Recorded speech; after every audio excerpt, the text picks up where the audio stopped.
Welcome back, everybody, to Brown Bag Bets, powered by BETSPERTS. We are your daily dose of quick hit handicapping and sports betting picks. I'm Alex Christenson, and joining me, as always, Mr. Andy Molitor. And Andy, I don't know if you knew this, it's a big day today. It's National Scrapple Day. Scrapple? Like the pig byproduct, or Scrabble? Yeah, you take a scrap pull. Yes, you take some pig and some cornmeal and you turn it into this delicious brick of wonderfulness. I had a little Scrapple this morning, so maybe you will too to celebrate. You seem like a Scrapple guy. I don't know. Anyone who tuned in yesterday knows, or last night to the deep dive knows, I had Indian food for lunch and dinner. So I'm not eating anything today. Feeling spicy today. I'm feeling still a little. The spice is running through me. It's like Dune. The spice. But yeah, college basketball kind of returns. It's one of those.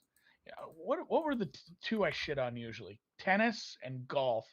I have no idea how to end a season. College basketball isn't good at starting a season. You have the tip-offs play, with a few big names are going to go at it tonight and over the next couple of days, but like it doesn't have the fanfare proper of any other opening day in baseball, or the Thursday night game to get going on football. It's just not the same. And we were talking about, before you got into the meeting, we were talking about the NBA starting on Christmas like the other year, because like that was actually the best start to an NBA season. Like that was there was a lot of fanfare. That was a good one. Obviously, they're not doing that again, just because that's not how things are going to work with the schedule. Yeah, last night I actually went to bed kind of early. Didn't pay attention. I was paying more attention to hoops than the pro football game. Apparently, there was a little bit of a ref show. I'm glad I didn't pay attention. Apparently, yeah, the Bears decided to look good. I don't know if the refs helped the Bears or helped the Steelers. I'm still catching up. Also, Alex was a big old loser on first touchdown scorer, but I'm going to go back and look at this. I feel like I should be playing all of your first touchdown scorers, anytime touchdown scorers. I think we had Freiermuth had a couple, but I think we had the second, third, fifth touchdowns out of the guys you decided to go with. If you get two of them, honestly, if you get two of them, it pays for everything, I would think. So I'm gonna go back and look at what some of those prices were on that. It's something I've been doing for the last couple weeks because it's been frustrating to hit the second, third touchdown scorer. So the Jeff Swaim game, I think almost everybody, I think it was 4 out of the 5 names I listed scored. I had all of those to various numbers. Last night, Freiermuth was plus 200, Mooney was plus 300, and I think the other 3 guys, Fields didn't score. Yeah, you only had the 4 on the show. I know you added a tight Gentry end didn't score, right. I added Gentry and then Komet. Komet didn't score either. But 2 and 2, a plus 200 and a plus 300. So not too shabby. Yeah, I think you can go 2 and 2 those every week. I'm gonna start doing that. You know what? We're gonna do the segment where you give out first touchdown scores, and then I should do that. Just, it's not gonna be a surprise now that I'm saying it out loud, but it's like now for Andy's anytime touchdown scorers market, it's just gonna be the same 4 guys. Here we go. I'm in on that bit. I like that. That's a good bit. We should, yeah. We're gonna do that. We gave away the good surprise, but maybe we'll do a graphic for it anyway, just so people can have those prices. I'll go do the price shopping for you. Back to golf. I did pick some outrights for this week. This course doesn't look hard. There's not something of, I don't think this is going to be I got to find a guy who can fit this course really well. It's kind of a boring course. It looks like it's going to be an easy course, just based on last year, everything I'm seeing. So I'm not really going and looking for, what course fit guys, course horses, what have you. Honestly, just kind of going and looking for some guys that are playing decent golf over the last however many weeks, tournaments you want to look at, and then kind of looking at the prices and making some adjustment or making some guesses on that. I don't have anyone near the top of the board at all. And yeah, as Brett mentions, it is EVR week. I know somebody else who likes EVR, which always makes me feel better about a 3-letter nickname. A big fan of that, the 3-letter nickname. I know I got to get something for Johnny Vegas, but Shane Lowry does not have a 3-letter nickname. He's just a big old Irish guy. I like him quite a bit. He, again, 45 to 1. He's been great over the past few, however many rounds you want to go outside of putting. Putting, of course, is very variable, very deviable. He had a bunch of top 10 finishes there over the summer, including in some tough tournaments like Memorial, the PGA. He played very well. Obviously missed the cut in Mayakoba, but he's a guy who can get it going, especially if the putter gets going. My second EVR, God, I do just I love getting down to those guys. Now I've lost the Objectivity. yeah, yeah. I mean, when you do fall in love with guys like that, it's tough because It's easy you to fall start in love.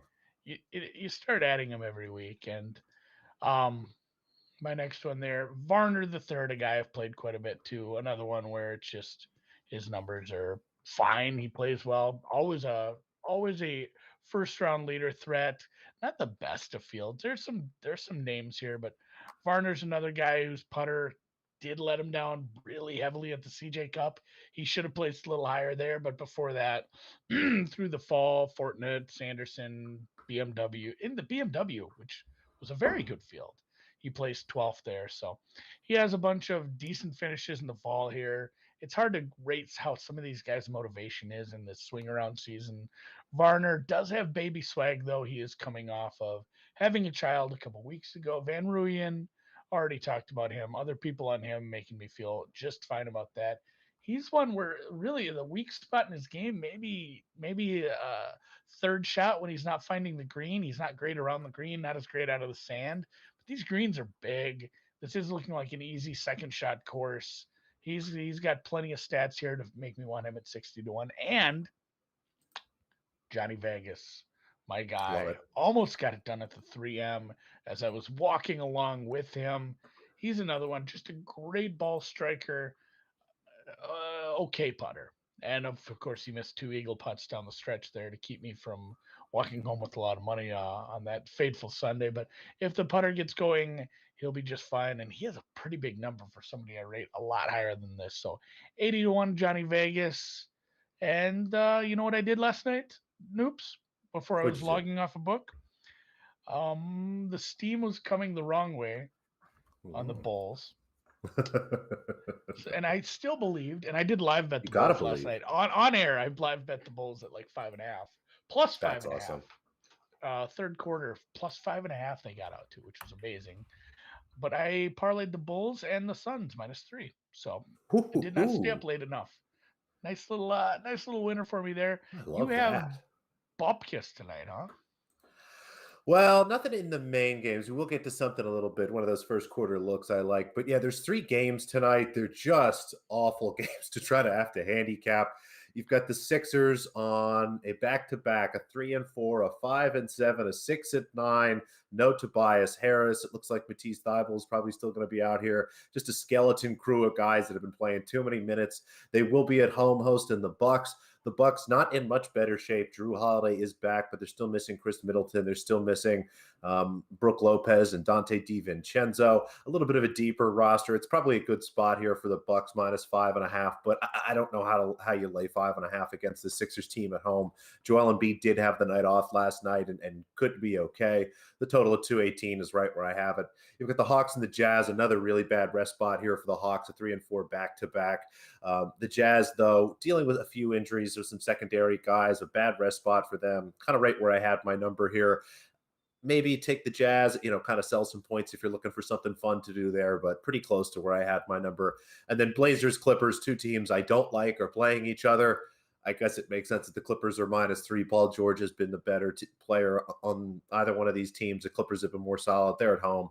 Again, everything pretty close to my numbers, and only 3 games because we actually have a TNT Tuesday. I know I say TNT Thursday, but that's not a thing Yeah. for a couple more And weeks. I believe Embiid is going to miss a couple games with this COVID thing now. No, I'm sorry, you're right.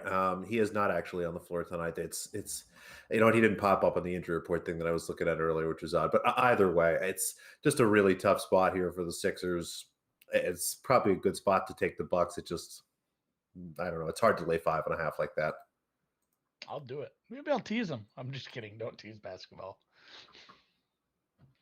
I did have a play though. We're not going to do anything full game. We're going to do first quarter. I love my first quarter bets.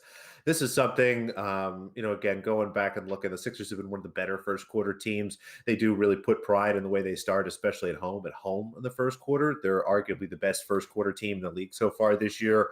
You look at the Bucks, again, been a very slow starting team. One of the things I like to do, it's obviously you don't want to be too trendy, but in smaller derivative markets like this, it's never a bad idea to take a profitable team like the Sixers. You'd be up about 3 units blindly betting their first quarters this year versus the Bucks. You'd be down about 4 units blindly betting their first quarters this year. There's just not the right amount of adjustment for either team given, how their lineups are stacked and how they start games. So we'll go Sixers first quarter here. +2. There's even a 2.5 out there if you look around long enough and hard enough. But anything 2 or better looks pretty solid to me. I have the Sixers +0.5 point here. So 2 looks nice, 2.5 especially nice. So we'll do that in the first quarter, get all our bets done in the first 12 minutes, and probably not watch too much of kind of an ugly slate of basketball. Yeah, you can take in some swag ball. There's college hoops tonight. We don't have any bets from me. I'm not going to get too excited. And I talked to Dan about this again before you got into the meeting. I said, my hierarchy of basketball that I will watch would be a low-level college basketball game where there aren't, a bunch of kids that are not on scholarship, then the NBA, and there's a big gap there, and then like Power 5 basketball. And I think it's all expectation stuff. Like these kids, the expectations are so low for these kids, and sometimes they exceed it. And then the NBA, the expectations are high because they're pros, and they still take off too many days and act like little bitches all the time.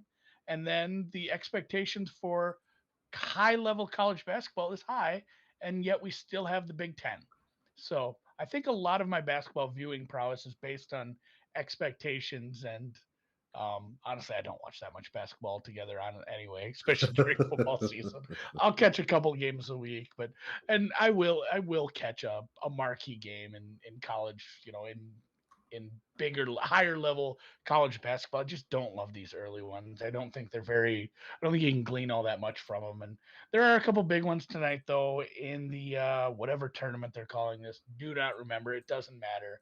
That's not something you can take in handicap, apparently. But Kansas, Michigan State, Duke, Kentucky tonight. I mentioned this. The Champions Classic. Thank you, Dan. That's why we have all-star producer Dan. I could not remember the name of it, but Duke, Kentucky, avoid at all costs. Again, because of the Coach K victory tour, goodbye tour, tears to be shed. They had that weird block thing um, at at like the Midnight Madness they had. I'm totally out on Duke games. I will avoid those at all costs. So if I do watch a game, and it's a late game, so if I watch a game, it'll be the early one. I'll probably catch a little bit of Kansas, Michigan State tonight, but probably between that and Maction, I choose Maction. And eventually, and It's to great. anybody who's worried, I will have college basketball plays eventually. It'll be a couple weeks, maybe not that long. I don't know. Well, you like to We'll see. wait We'll to see how get the numbers conference do. play going, have a little bit of stuff because you're a smaller conference guy, so you got to see how those guys do when they're going against each other, right? Well, yeah, all my teams are either playing Power 5 teams or they're playing like Division 3 teams. Where there's not going to be a line, or if you want a good friend, Jay Creer, on Twitter. I think it's just Jay Creer. He does something where he fades certain SWAC teams, and I'm seriously like, you're laying like 40 points with other teams, and it works. Like it's been a profitable strategy. So there's plenty of guys who do early season basketball. I just get too busy in the early part of the year with football and everything. I'll get to basketball when I get to it. So tennis, Paolini crushed the first set, bottled the second set. I checked it. She was losing the third set 3-0, and I closed the tab in anger. And I went to see what the final score was so I could bitch you out. And Paolini pulls it off. So 1-0. 1-0 in tennis yesterday for us. Mostly when I say us, because I bet it as well, but it was Alex's. Look at We're the a big team. brain on Alex. Paolini getting it done in 3. What do we got tonight? in Australia. Starting to look through again. It's tough. All these matches are kind of happening now, so not too many lines to pick from. Again, Paolini was solid. I love the way you described that, closing the score tab in anger. It's something you do, God, probably every day, if not twice a day, as a tennis People bettor. should relate to that. Yeah. They should. They should. Just one match here. Angelina Kalinina is playing at 2 p.m. this afternoon Eastern time. Is it underdog here? Thought about backing her as a dog on the money line. Has been playing solid tennis. I believe came up through qualifying, but is playing Veronika Kudermetova. Kudermetova comes into here pretty much ice cold. Hasn't played tennis in quite some time, but is someone that can come off kind of those cold streaks. May struggle a little bit, but will be the best player on the court if she wants to be today. So the strategy here basically is, as I start to look at this and different permutations, I think there's a pretty decent chance that if Kalinina wins, she's going to win this 2-0. Basically Kudermetova kind of comes out, collects her check and goes home, or we see a competitive match. And again, eventually Kudermetova, the best player, should win if it even takes 3 sets at that point. So let's just take Kalinina minus 1.5 sets or 2-0. There's a bunch of different ways to look this up. Again, it could be the exact score 2-0. It could be laying 1.5 sets here, but It could more be often than not. Kudermetova to win a set. No. Yes, that's right. That So I seems think right. that's FanDuel that does it that way. A lot of places do it as spreads. Anyway, poke around, but again, a lot of time in these matches, WTA matches in general, it's usually a good idea to look at kind of the 2-0 price, and I just see a lot more value in this number and at plus 275, which you should be able to find. There's even like a plus 300 or better out there. Just looks way out of whack to me, given how good of a chance she is to win this match and how often I think she does it in 2 sets, given kind of the schedule spot for Kudermetova here. So just one play for us today. Kalinina minus 1.5 sets, little afternoon tennis to get us through to all the basketball. And with that, we'll call it a day. Not as many Yeah. picks today, but there's not as many games. If you spin over to the app, the BetSperts app on the content tab, there's some good articles from Dan and Brian and Matt, and sometimes even me when I A lot get a of prize pick chance. stuff. Prize pick stuff. If you want some action, there's some action on there. Check out the articles on there. Dan made a highlight prize picks entry. We did a bunch of highlight Yes. research yesterday. There's I actually love it. very there's a very robust database of all the results from all the highlight, and the schedules are very easily accessible at magiccitycasino.com. So we thank them for having a very nice website to let us do the highlight research that we need to beat the prize pick stuff. And yes, as AD says, Varner is one of the nicest guys on tour, and now he's a dad. He does deserve the win. I love him, but also just his stats do back it up a little. That I should be able to bet him at this number. And we'll close it with a quick shout to the sponsor WinBet, where if you're a new user, you can bet $1 on something and win 100. I So like you that.